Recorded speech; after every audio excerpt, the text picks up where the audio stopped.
Lewenslesse. Boek 1. Gaan God se rus binne. Deur Aaron Thiel. Les 3. Hy lei my. Hy laat my neerlê in groen weivelde. Na waters waar rus is, lei hy my heen. Hy verkoop my siel. Hy lei my in die spore van geregtigheid. Om sy naam ontwil. Hierdie les beklemtoon die persoonlike betekenis van Psalm 23 met 'n spesifieke fokus op die beginsel. Hy lei my. 'N hegte verhouding met die Here spruit uit die erkenning van sy konstante teenwoordigheid en in hierdie les word ons aangespoor om nuttelose selfgesprekke te verruil vir 'n bewuste vertroue op sy leiding.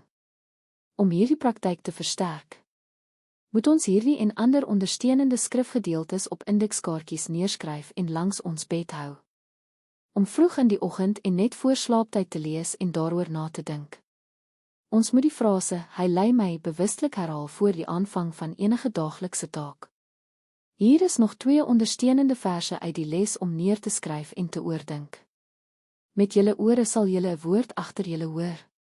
Hier is die pad, gaan daarop, wanneer julle regs of links wil hou.